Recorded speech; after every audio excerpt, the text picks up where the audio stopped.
Welcome one and all, and welcome back to Andy. In April 2017, Andy gave us a talk to the Institute of Measurement and Control, which was entitled LIDAR, the New Illuminating the Past.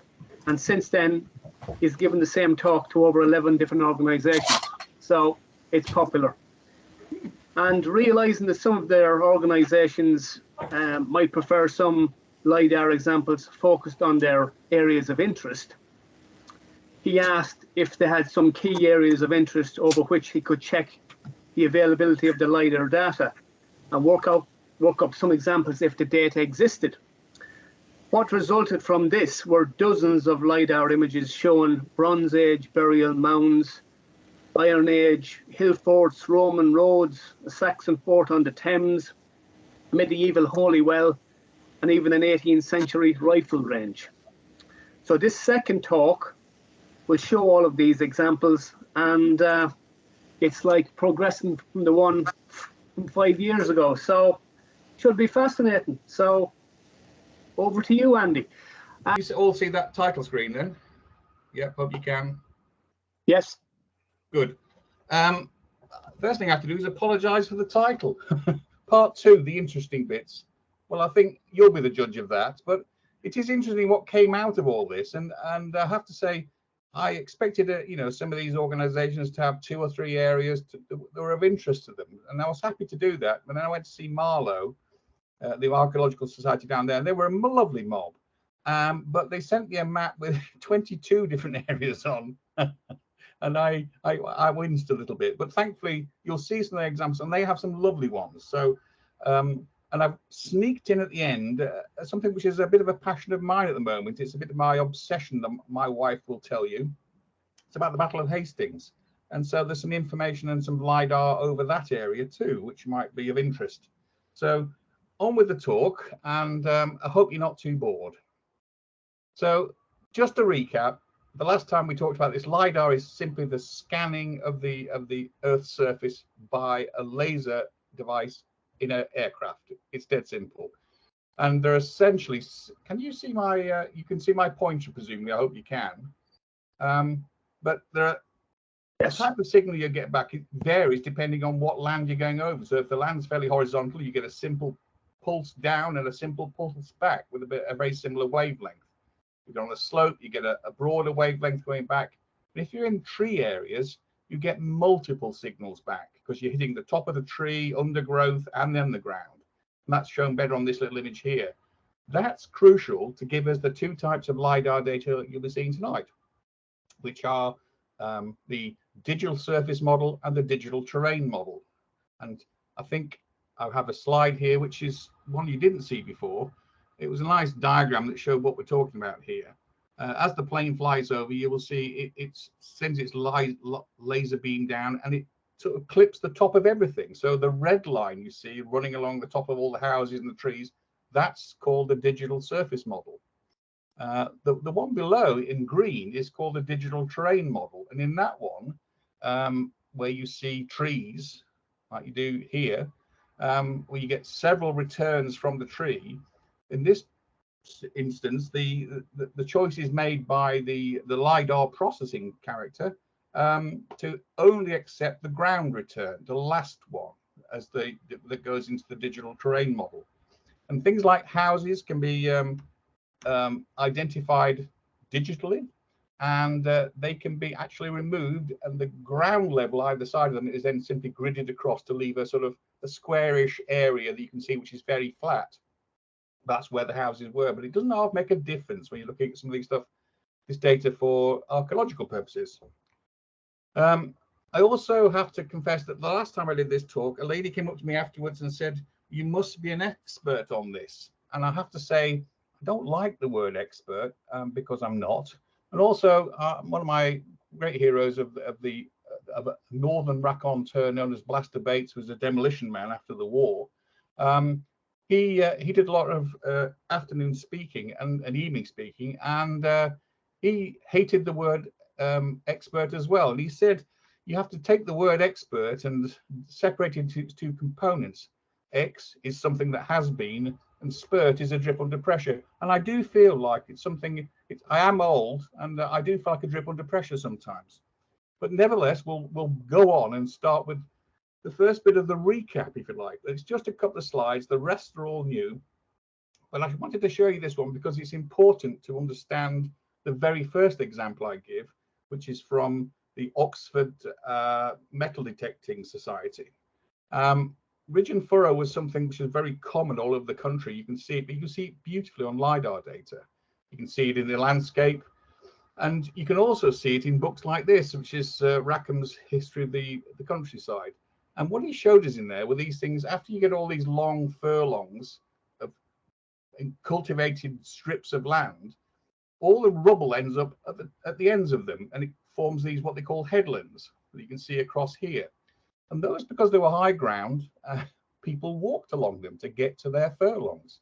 They became the routeways at the time. And this came up very early on, long time ago for me, because in our little village here, we had plenty of LIDAR data, and we had lots of old maps. We had this one here from 1775, which is an estate map of a guy called, a wonderful man with the name of Peregrine Hogg. And he owned land which had been enclosed in the 1600s, which are these areas enclosed in green here that are sort of holds fields like you would see today. But the rest of his estate was held in strips of land like these things all over the place. And there were no field boundaries to make a sensible location map, to how to georeference this map onto a modern map. You know, you can get these areas in here, you can see the same field boundaries, but outside of here, you can't. And this is an old Roman road running up through here. It's a bit wobbly, but some of their roads across here, like Fieldway and Meldway, were continuous roads that run east-west. And similarly with this thing down in here. Now, this is a farm track today, but this big one up in the north here, there is nothing there at all. And I wondered where that came from. And so when we're looking at LIDAR data, and I'll make this map slightly more faded and translucent so you can see through it. So you can see it now on top of the LIDAR data. If I take the LIDAR data away, but keep your eye on this little zone up here, because you'll see that there's the field way still in the landscape. And in the past, it may have been 3 meters wide or 2 meters wide and 1 meter high as this heap of rubble that people walked along. Now it's nearly 20 meters wide, but it's only 20 centimeters high. And it's been plowed out so much, but it still lingers on. And you can see it on this beautifully detailed LIDAR data. So this stuff is really useful for finding the old pathways. I also have a disclaimer here. It says in the commentary on the following slides, you may hear me express an opinion or offer an interpretation of the data, but it should be noted that I'm potentially the biggest idiot you'll ever meet, and any or all of the following could be utter drivel based on a glance of the data combined with absolutely no local knowledge whatsoever. You have been warned. Well, in fairness, I've done a bit of work on this stuff, and I've used the data quite a long time.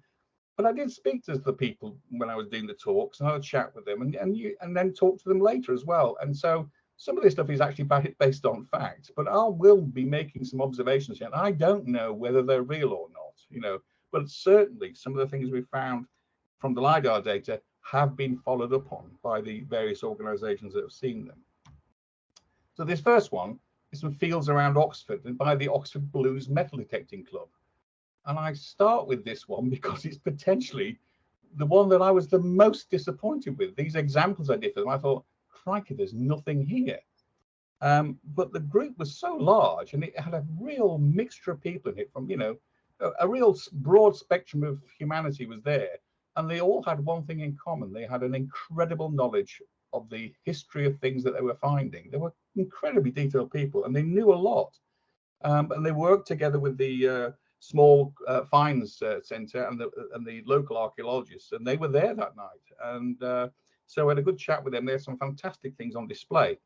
But when I went through their data, they had contracts with 3 big farms in the Oxford area to go and survey their fields, and some of the fields are enormous. So this was Northmore. This is one of their big fields here that they have a contract on to do a deal with the farmer where they get 50% of anything they find, and the farmer gets the rest. And if we looked at the LIDAR data, it was spectacularly dull, apart from this sort of linear bump that goes all the way across. You can see it on both the DTM and the DSM data. Cuddesdon, another of their areas, was yet another one of these strange areas. And here it is with a bit of colour on it. And if you look, this is important because it shows you the difference of which way you shine the sun onto your data. So here we're looking at a sun orientation up in the northeast here, shining the light this way. So it's casting shadows on a northwesterly trend. So all these sort of track marks in the field show up rather well when you do that. If you move the sun around to the northwest, you will see that. And suddenly those features that are running orthogonal to the sun direction show up rather well. And here's another one of those features running across this bit of high ground. And we've also tried vertical illumination. Normally the sun's set at an azimuth of about 45 degrees. You can choose whatever you want. You can even make it more vertical. If you want more information on this, please ask Richard Gleave. He's a real star on all this sort of stuff and knows it all very well. But essentially, this is actually highlighting the things that are completely flat on tops. You know, so you see the bright parts are actually the bits where you can see things horizontal. Moving on to Frilford, another field of theirs, you know, and again, this was unusual because it had this strange feature. In fact, it was the only sort of unusual feature. There are probably 3 or 4 other areas like Northmoor. All of them have these like little stripes running across these great big fields. And then this came out, which was this. It looks, and I don't know what it is, but it looks like some sort of Iron Age enclosure, if you like. You know, it's a complete sort of enclosed area on the top of this ridge. So they were quite intrigued by that. But I was quite depressed by the other images, but thankfully the chairman of this group collared me afterwards and said, that was great, you know. And I said, well, I can't see anything in it. There's nothing there. And he said, well, he explained that they are not allowed to actually go surveying near any, you know, scheduled ancient monument. So he said, we have to go looking in the fields generally. And some of the fields are so large, they will take us months to cover. But he said, you've given us the pathways they've been using for hundreds of years. And if we do a 2-meter wide strip either side of that, you know, and along the actual path itself, then we can do that in a matter of days or even a week. And so we can get a field covered much more sensibly and probably make more finds. Now we know where those footbells are. And essentially, that's what they wanted from it. So they were really quite happy, even though I was quite depressed and, you know, not very happy with it. This next one was an odd one. It was Brickhill Parish Council. They wanted a bit of help. One of the people there knew me, and she said that they were looking for some information about Magiavinium, this Roman fort that sits on Watling Street, just to the south side of Milton Keynes. And here it is on the Historic England location map. And as you'll see in some of the images, you know, this is the bottom end of Milton Keynes here on the left, Fenny Stratford. And there's development going on here now right up to this red boundary. And I think the council wanted to have a little bit more ammunition because they had very little apart from this diagram and a couple of aerial photos. So you can see here where the development's encroaching on the site down in here, and this is part of the scheduled site here for this fort. But we looked at aerial images, and they did have some of those. And you can see here from the 27 image, there's a funny curve feature in here, but it's not the most leap out thing you've ever seen. It's visible in a strange crop mark in the 2007 image, and there's nothing on the 1945 image. Incidentally, if you want decent images, you can get much better quality wartime images that better than the ones on Google Earth from the repository at Swindon, who look after all the old airborne photos for the Ordnance Survey. So, and they do go back to the RAF ones from 1945, and they're really quite sharp and clear. But if you want the really, really good ones, you have to go to the Smithsonian in Washington, because the Americans grabbed all of the German ones at the end of the Second World War and took them back home. And but you can get them because the Germans had much better cameras than we did then. So they are spectacularly sharp photos. Anyway, on with this. So here's our little aerial image of the A5 roundabout at the bottom. This is Watling Street coming down in here. And on the LIDAR, well, I would argue that leaps out a lot better on the LIDAR than it does on the aerial image. You can see this rounded thing, which is unusual because it's not the classic playing card shaped Roman fort. It's actually more like an Iron Age fort. And essentially it's just a circular, subcircular sort of fort. But it does sit astride Watling Street, runs right through the middle of it. And that was also something I think that picked up on some of the references I'd read about it, saying that there was a suspicion that it was an Iron Age hill fort, and it does sit on a high bit of land coming off the brick hills to the east of here. Again, looking at it from a different orientation, there you can see a bit more clearly, and it's a pretty spectacular feature. And there's stuff around it too, which they wanted to look at, and so this fulfilled the requirements of the Brickhill Parish Council. They wanted some real information, some modern data that showed them there was something there that had not yet been excavated, but it was known about, to make sure that nobody went sort of developing on top of it. And to prove that to them, I just said, well, I'll give you a couple of 3D images. This is the aerial image overlaid on top of the LIDAR data. And in this, you can't see anything, which is what we saw on the earlier aerial images in 2D. But if you put the LIDAR on and take the aerial image away, then you've got this lovely image here of these ramparts running all the way around here, defining this fort. So that's what they wanted, and that's what they got, and it cost them nothing because it was good fun to do, and I think they needed the help. And if it stops developers ruining some of these sites, that's better for all of us. This next one was from Leighton Buzzard and District Archaeological History Society, LBDARS as they call themselves. Richard knows it well. And just a couple from here. There were so many who've been working over the years, but it's just a couple that I thought were of interest. This is over End Green, and Richard may have to correct me here, but I believe this is when they were looking for some settlement that had been lost over the years. And they knew it was in this area, but they couldn't see where it was. And the aerial imagery is, well, it's not great. It's fine, but it doesn't show anything at all, really. But the LIDAR does. And you can see here, and the next slide has it side by side, so you can make a bit of inference from that. There you go. But here you can see these great big sort of platform areas where all the ridge and furrow ends against it. And essentially, these are where the house platforms were, and maybe some more over here and over here. So there's a little settlement just in here. And this isn't the giveaway story. This isn't sort of saying, this is all you have to do, chaps. It just gives you the pointers to where to go and look and do proper archaeological work. You have to go and dig it to check it's real, and find out what really is there. But at least this gives you some hard information to say, there's something here that's worth a look. And that's all they wanted from it. I have no idea what happened after that. Richard may be able to fill you in on that. The next one was at Old Linslade. And that was a fascinating one because it was a serendipity moment. I was just showing them these slides and I had no idea what they were looking for or what they needed. This is an old 1891 OS map of Old Linslade.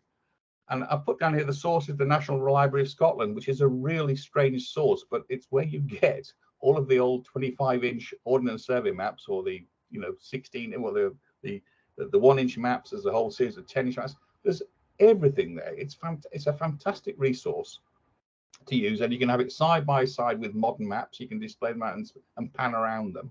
And I just grab a screen dump and credit the National Library of Scotland because they've got all of the old maps there. This is the 1891 map, and when we put the sort of LIDAR data, you can see, well, the railway lines there, for sure.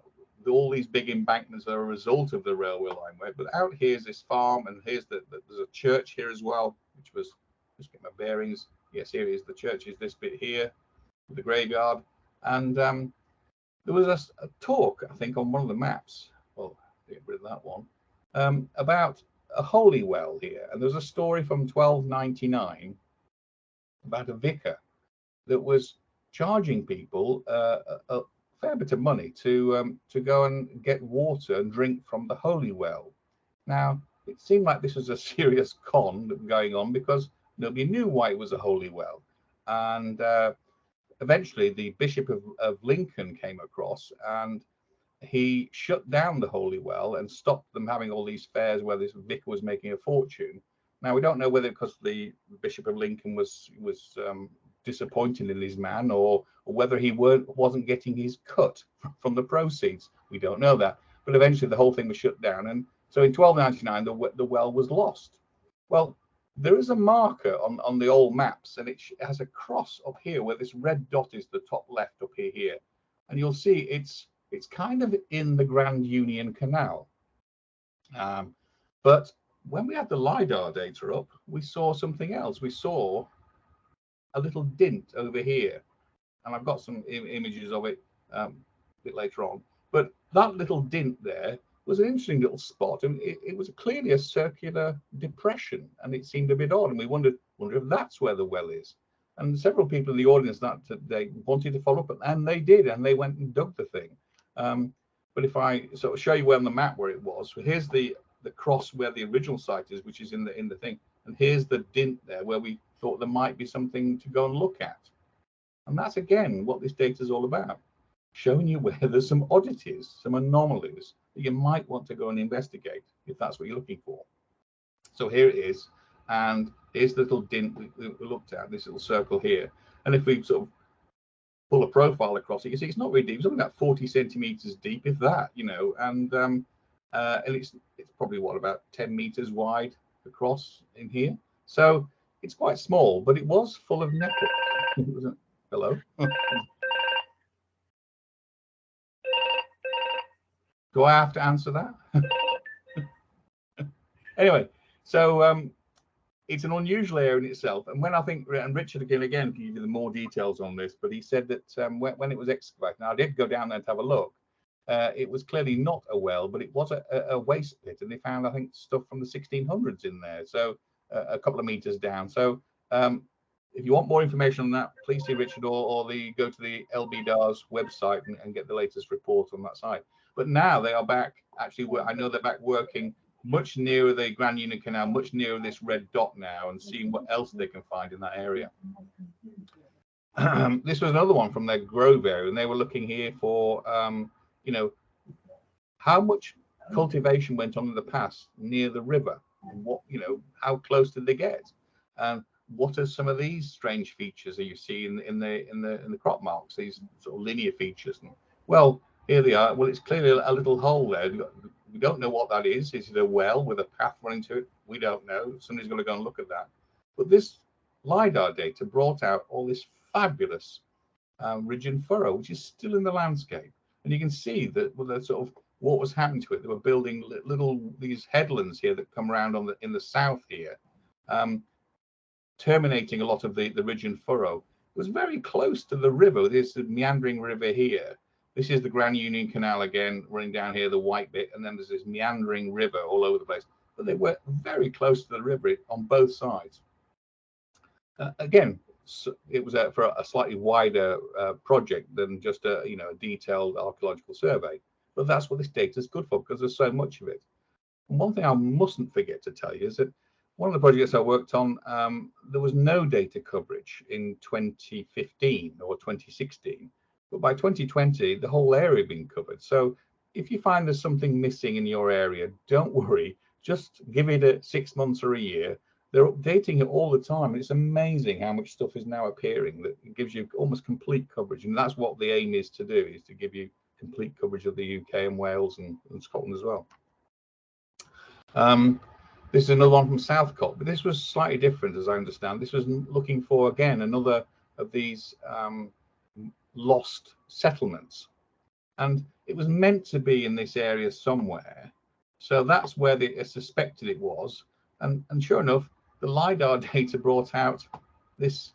I think the next one, yeah, we've taken the hedgerows off, but you can see here there's a little track runs down through the middle of all this lot, and then you've got these little dwelling platforms all the way down either side. So again, I don't know whether that's where this settlement is, but crikey, you know, if you want going to look somewhere first, you would certainly want to go and look at that place, because it looks sensible. Another thing I got involved with was the Chilterns LIDAR project, but I was invited to sort of get involved in helping get the message out to the public on this. And unfortunately, COVID then happened, so that all cratered for a few years. But I have to give them a shout out on this because they've done a fabulous job. This is the website's worth a look. They're looking at this huge area, looking for all these old Iron Age hill forts you can see on this map. And essentially, they've acquired the largest survey done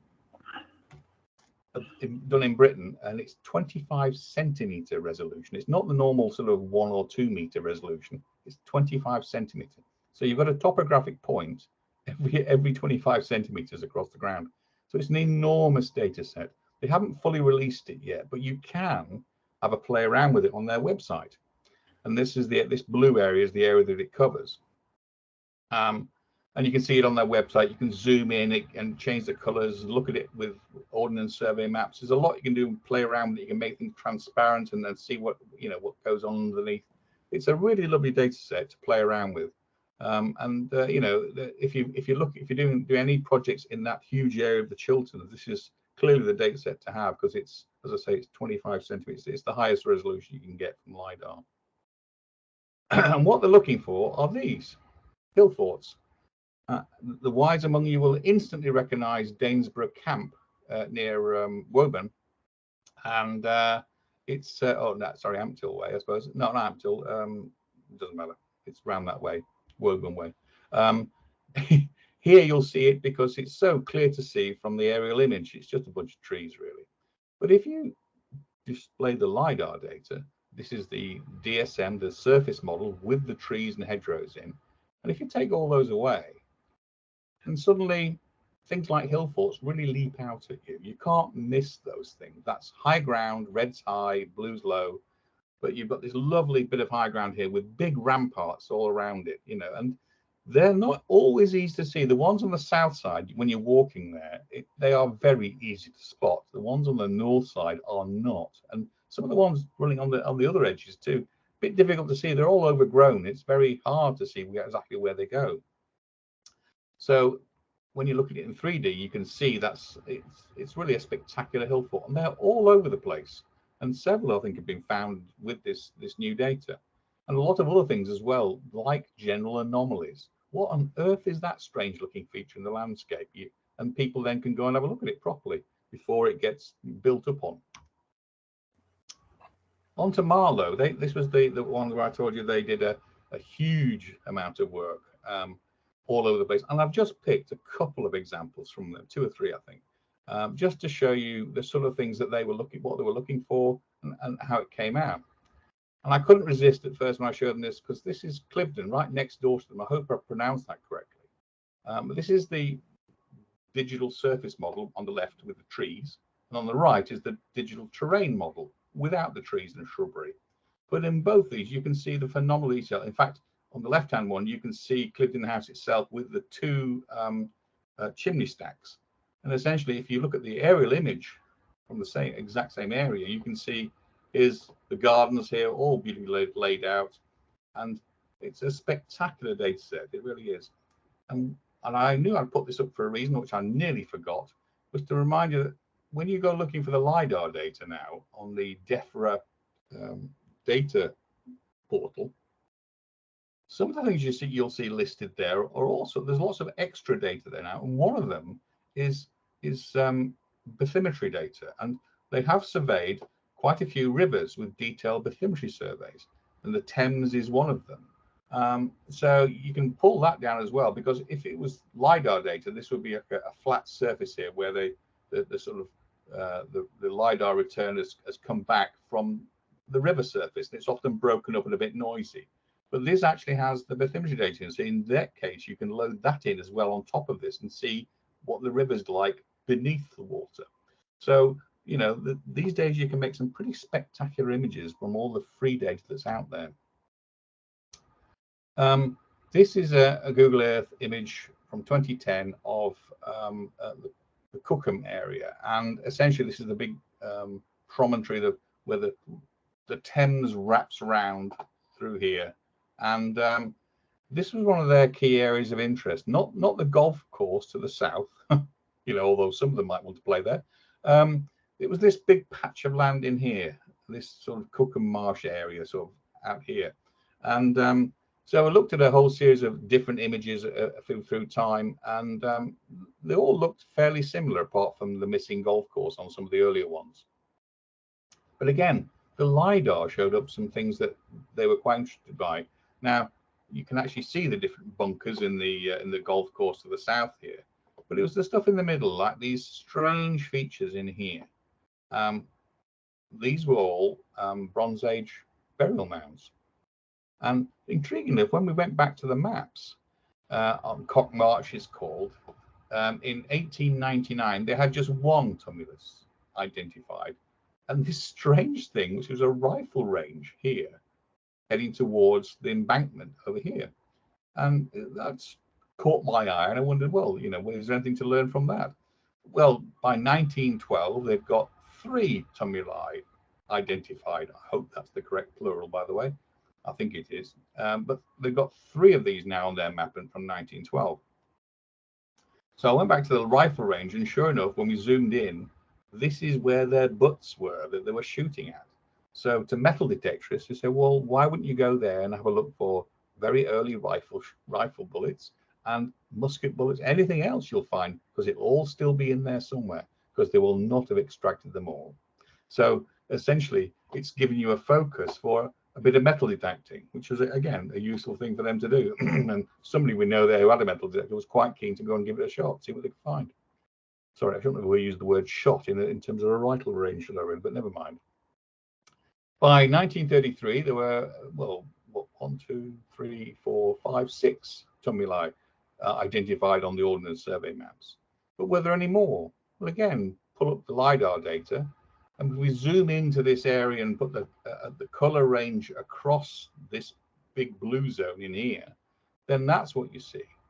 And I was intrigued by this really tiny little mound here next to this great big mound here. There's like a depression with a small mound, and you wonder if that's a child that's been buried close to a parent. But anyway, we've now got all these tumuli noted, and a few more that are worthy of note. And I think here, Marla were more interested in identifying them and then at least getting them recorded so that they weren't going to be destroyed or plowed through or ruined any further than they already have been. So again, you know, an interesting use for LIDAR data. It's giving you some clues to where to go and look, but it also showing you what's already there. And essentially, these are the places you might need to protect. They also had a need for a Roman road to be found, because this is the LIDAR over their area where the Roman roads, but this Calmet Way here, this red line just drawn across here. And it seems odd that the Romans would build across such a wide area of floodplain, you know, around the Thames. But, you know, hey, they were clever engineers, but there's nothing there to show any indication that that's where the Roman road went. So we said, let's go a bit onto some slightly higher ground and have a look around. So we stayed with this image, moved the sun around. This is from the north. And then when we did that, we noticed some odd bits started to appear. This is the golf course, but, you know, there's these strange linear features appearing that run down here. And from a different orientation, you can see this thing running down in here, all the way down to there. Like I put a dotted, there we go. I said, well, that's looking very interesting. It's about the right width for a Roman aga, that, you know, a Roman road. And it's on the sort of dip slope of this great big escarpment. The escarpment's on this side, and the dip slope runs down here. So it's not going super high. So this drop off here is not that great. And it may have been that the river originally ran around here. There's in the LIDAR show, there's a great big trough running through here, which may have been sort of cut off many years ago by the you know, the change in the orientation of the river. So this may have been the original river, which a bridge would have been a great place to start from, to cross this little bit here before it went on across the plain. This is where I was saying early on about the guesswork goes on. This is my guesswork. I don't know this for a fact, you know, but it seems sensible. And the Romans weren't idiots. They know how to build these things. So running along, you know, the dip slope on a flat bit of road, which was on this road here, if you pull a profile across it, it's mostly flat, you know. but it's on this bigger slope, and I'm waving my hands at my screen here, and I realize I shouldn't be doing, because you can't see my hands being waving at the screen. Apologies for that. But if we put that road on top of the aerial image, on top of the LIDAR, then we can see, well, here it is. We're viewing this from the northeast, looking towards the southwest. So here's the road coming towards us, dropping off over here and coming perilously close to where the more modern day railway crosses the river. But the next question I asked was, well, where's it going? We may have identified a bit of Roman road, but what was it linked to? And that again is a place where GIS and free data can help. This is a map, of the free data available from the UK, which is all SRTM data, which is a shuttle radar topography mission. And that's all free and instantly downloadable. And it comes up just on your screen like this. It's very, very quick. The other thing I'm showing here is the Roman road network, the major Roman road network. And that's available from the this DARM MC scholarly data series, but it's available online, and you can download it as a shapefile, which reads into any GIS software, and that covers all of Europe and the UK as well. And if we zoom in a bit to that, you'll see these are the major roads that have been identified and are fairly certain of. And here, right in the middle, this is that Cookham area we're just looking at there, right in the middle of this map. If I put some color on, it's easier to see. And all I've done here is taken that basic layout of the major roads, add on a couple more from Margery in '64, who did this fabulous piece of work trying to map out all the Roman roads in Britain. This is road 163A. This is a segment he takes from there to there. So I've added that onto this little fragment we had from out of St Albans, running to the southwest. And then we've got this little piece in here we can see on the LIDAR. And so I've dotted between the two there and dotted from the end of that down to Calibre or Silchester, which was a major Roman city at the time. And so was Verulamium. So this road parallels the sort of dip slope side of the Chilterns, and the lower Icknield Way forms a parallel road to the north on the northern side, and between it all these valleys like the Chess Valley through here. And I put a little blob on there because I'm actually working on a project there now, looking at some resistivity data from a Roman settlement right in here. So these roads must have been the nice through links between these two major sort of thoroughfares.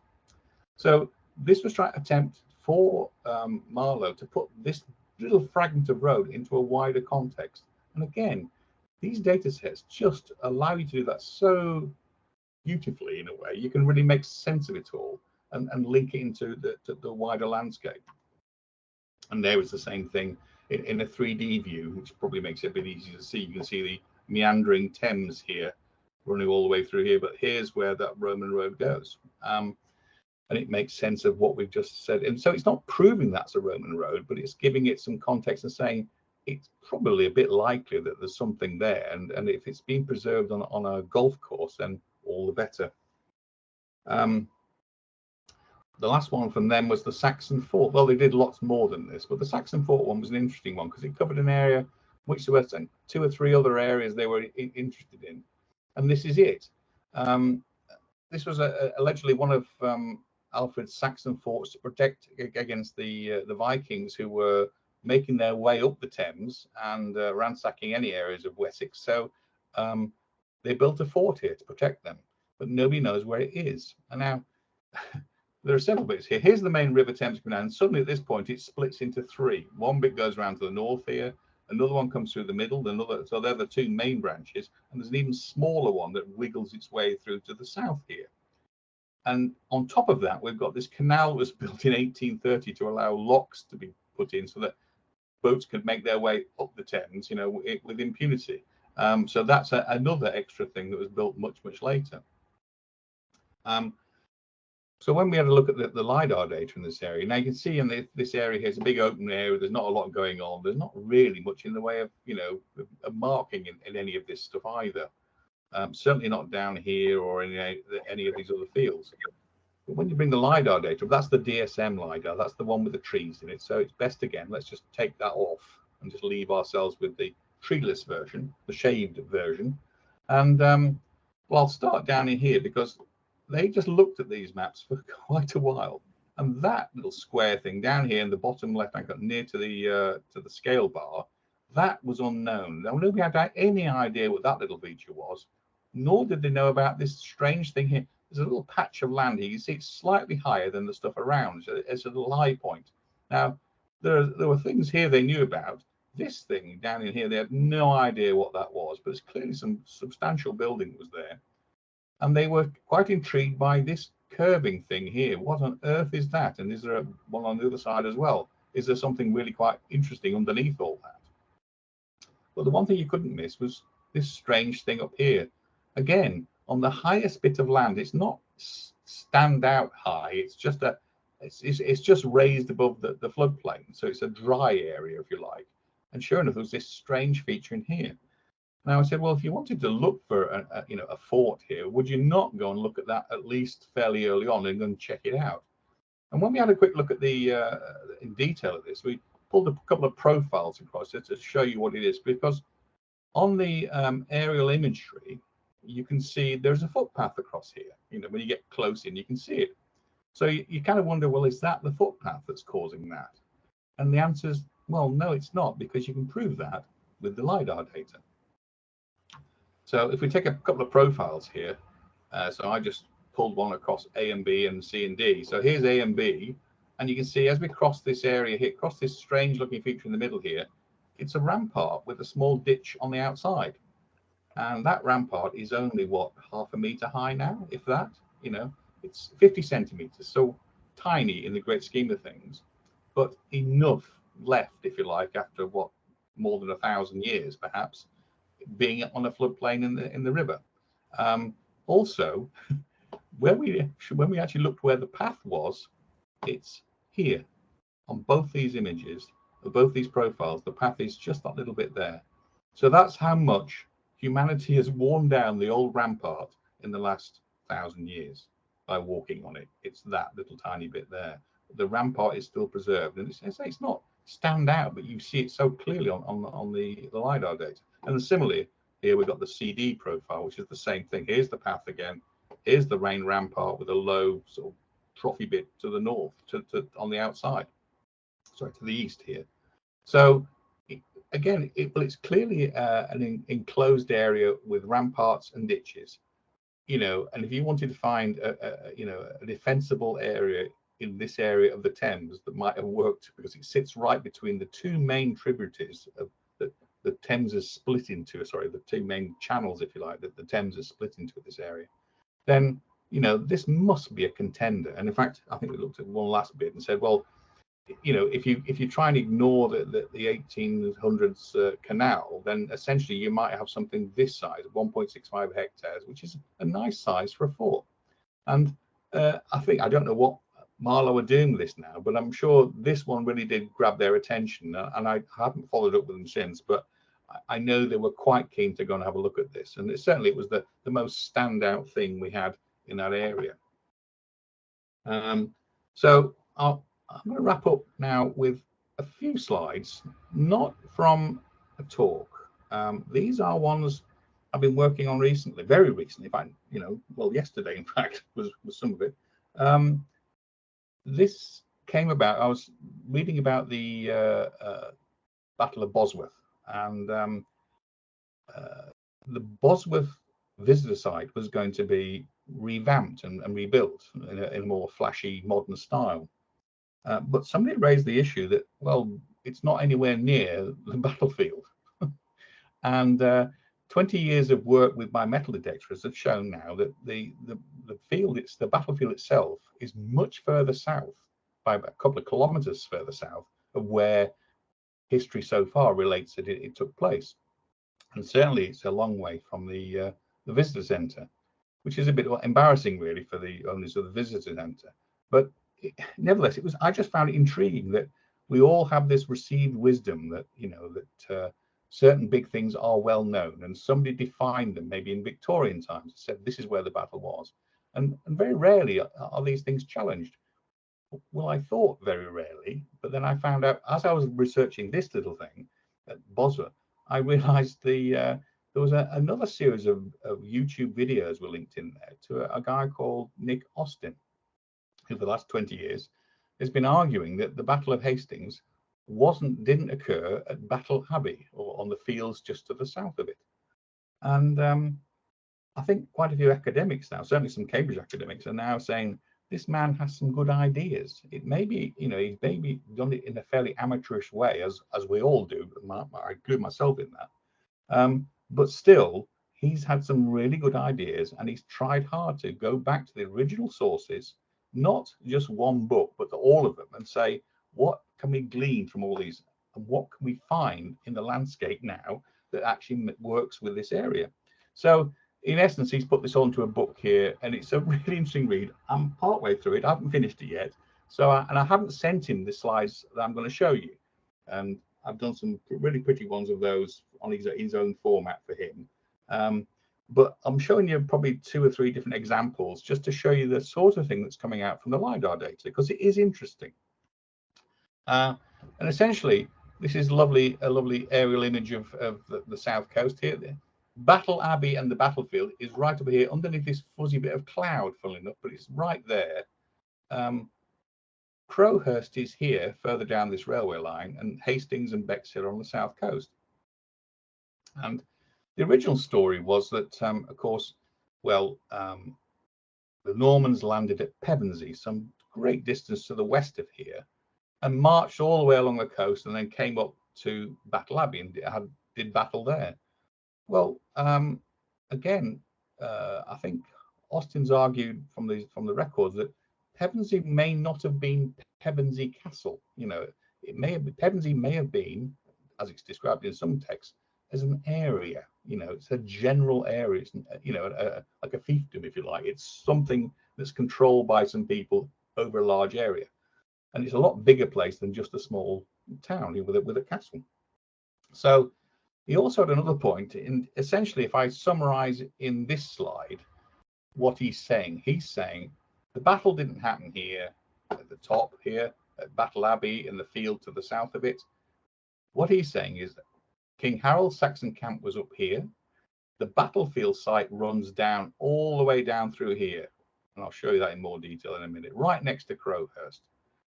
But the ships came into Combe Haven, and essentially 1,000 years ago, that was the coastline. And essentially, all these salt marshes in here have silted up, and so they actually beached their ships on this part of land here, not on the coast down in here. And essentially, if you look at Pevensey is the same. It's an even bigger area of sea in 1,000 years ago. So you couldn't really march along the coast here. You'd have to go all the way around. And I'm pointing again with my finger. You can't see that. All the way around from way over here somewhere up to here to get to the battlefield.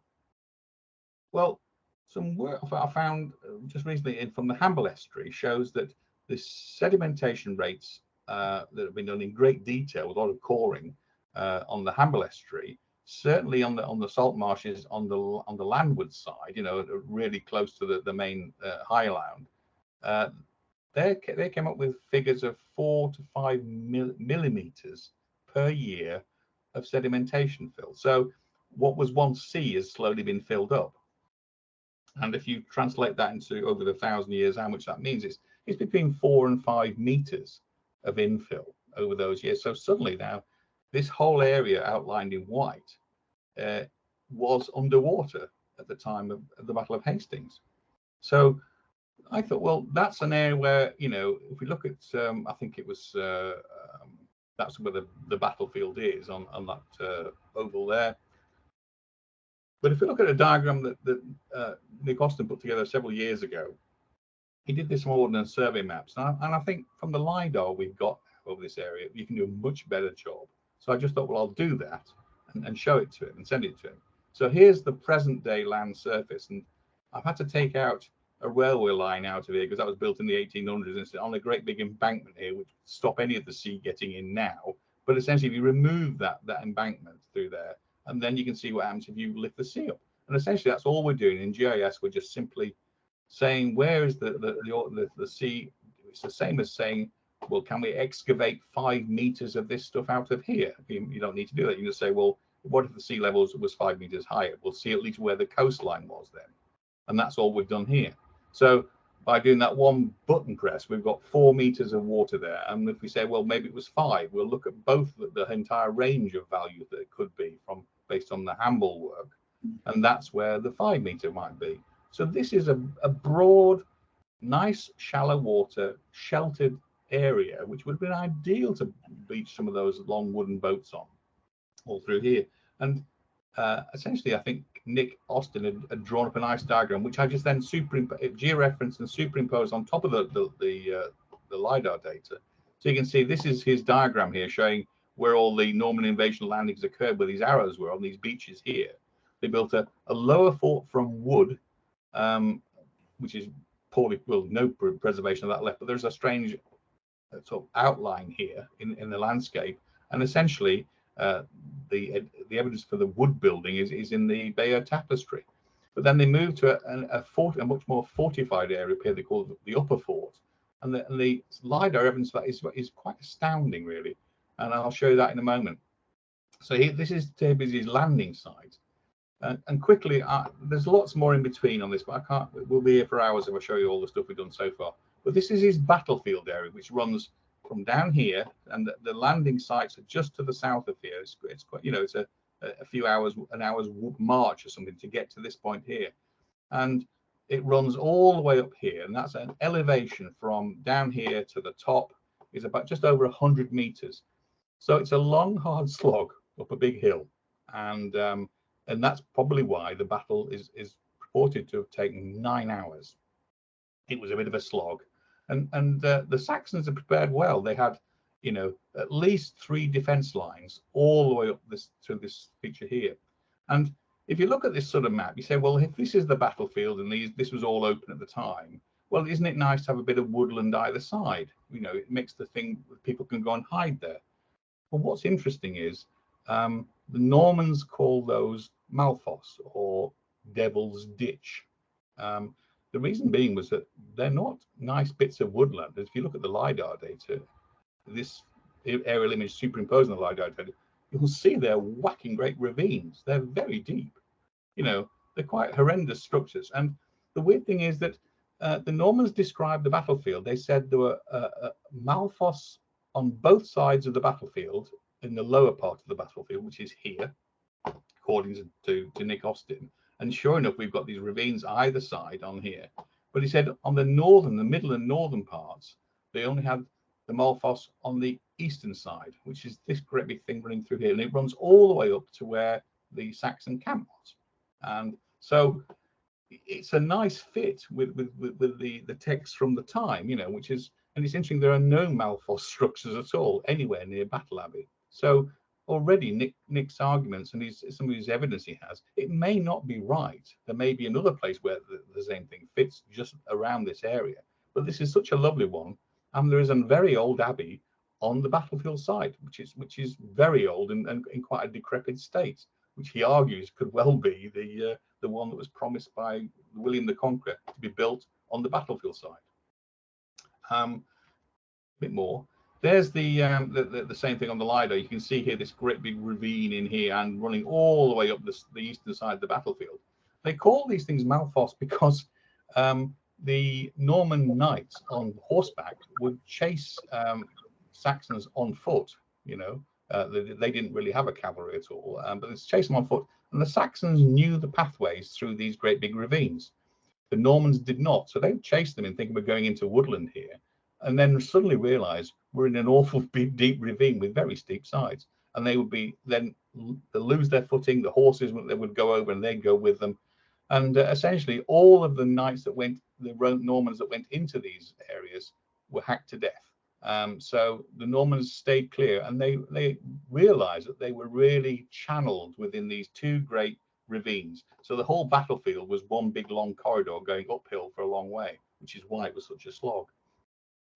If we move this around, you'll see here, just on the plan view, this is one of Nick's proposed defense lines, this thing running across in here, these ramparts and ditches, and there are more, as you can see, up through here, all the way across, and even more up through here. They're all a rampart on the north side and a ditch on the south. So they were where the Saxon shield walls, where he said were located, and these were the defensive lines all the way back to the camp up in here. As I said, there's a lot more to get out of this, to play around with this, and it's great fun. I really enjoy this. So sorry to bore you with it, but it is interesting. And if you look at the depth of those Melfosses there, they're about 100 meters wide, and down in this lower part here, it's still, what, 35, it's probably 15 meters deep. And over here, it's 20 odd meters deep. So they have deep holes with very, very steep sides. They're incredibly, not a place you'd want to be stuck, The upper fort area is really spectacular on the LIDAR data. There's a farm here now, but essentially this is the platform it sits on with a ditch running around it, which is very odd.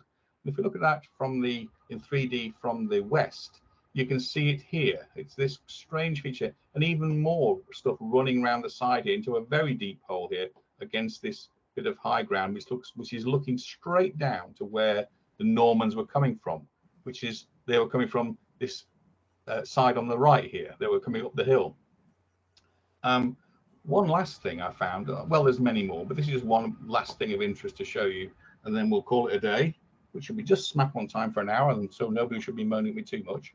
But this is one of Nick Austin's maps showing the various sites and how they got there. This is down here, this Norman camp in the bottom right-hand corner is the upper fort. And this dotted line is the route they took to get to the battlefield. And that's where they had to slog all the way up through these various lines of defense all the way through. And these Malfosses on the left-hand side here and all the way on the right. And the Saxon camp was right at the top in here. And he put these line of sight to the ridge. I didn't understand why he'd put that on his diagram. But reading the book, he found out that the texts of the times state quite clearly that the Normans could see the Saxon camp from here, from their upper fort. It's quite a long way. And again, I thought, well, with the LIDAR data, that's something you can try out. Now, all I did here was something called ViewShed.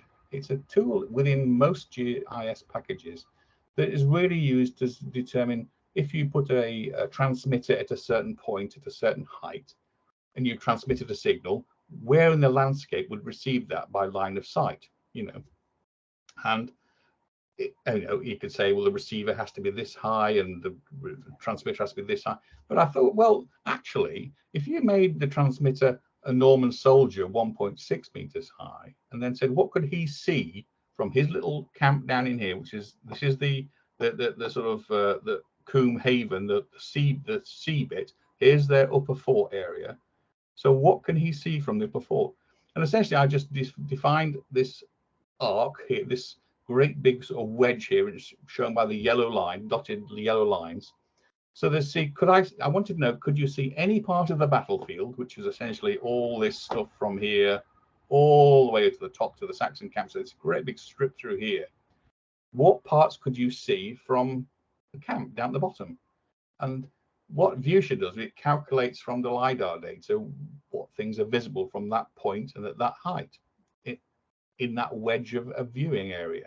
And so this hill here in front of us is obviously dominant, but you still can see above it, because you're looking uphill, these red areas. And these are the only areas that are visible to somebody from that point. And sure enough, right at the top here, that's where the Saxon camp was. So they could see, the fires at night, and they could probably see the glints of people's helmets. They could see the camp. Now, if you take this ViewShed even further and look up to Battle Abbey and the field there, you can't see any of that from this point at all. So it's a nice little test, and it was a nice little thing to do. And here it is on top of the LIDAR data. You can see what's really causing the problem is this hill right in front of you. But essentially, these hills here are even higher. So you still can see bits of them. And these bits outlined in red are the only bits you can see from that point. So at least this is good confirmation for Nick Austin that, one piece of his evidence, it holds true. You can see this particular site from that fort. So thank you for suffering through all of that. We've finished it just on an hour, I think. Thank you for supporting the Institute of Measurement and Control. And if any of you are adventurous and want to try it out for yourself, and I promise you, it's dead easy, and it's good fun too, because when you start looking at this stuff and playing around with the sun angles and just moving things around to see what's there, it is surprising what pops out with just a few degrees of sun angle change. Something will just appear and you go, oh, I wonder what that is, and it makes you go and look, and it's good fun. So if you do want to get some of this data, here's where all the data is, and I've sent this image to Tom, and so he'll be, and I think he's recording all this as well, so you'll be able to check it out later. But if you do want it specifically, then you can get it from Tom. This image saying this is where you get the depth of data. The LIDAR data is this link here, and if you want some free software, which is really good, it's QGIS, and this is where you can get it from, this site here. And there are training videos, some fabulous training videos for this are on YouTube. Just do a search on QGIS and you'll find lots. So it'll help you set up a project, get the data in, and start playing around with it. It's worth a shot, and it's great fun. And the more things you can overlay on all the things, the better it gets. So thank you for sitting in, and thank you for listening. And I hope that you did find it interesting. And if not, well, I'm sorry, but I did my best. Thank you. Personally, I've thoroughly enjoyed that. I was the one that kind of nagged Richard into getting a follow-up talk because I was fascinated with it 5 years ago. I'm still fascinated with it. So thank you very much for your talk, Andy. And if you'd like to show your appreciation in the usual way. So, well, also, you know, I promise you, when I've got hold of Nick Austin and sent him all this and have a chat with him, there will be